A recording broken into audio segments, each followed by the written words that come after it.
কতগুলো আলেমকে হত্যা করেছেন, এদিনকে হত্যা করেছেন, কতগুলো বিডিআর অফিসারকে হত্যা করেছেন। সেদিন কোথায় ছিল হাসিনা? সেদিন হাসিনা কোথায় ছিল?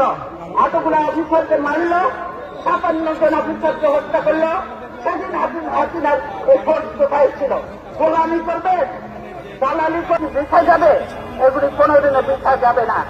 আজ থেকে এই জুলুম নির্যাতন করছেন, তাদেরকে এদের মতো চোখের পানি ফেলতে ফেলতে বুঝতে বুঝতে তারা পাহাড়ে ইনশাল্লাহ। আর আপনারা ঘরে ঘরে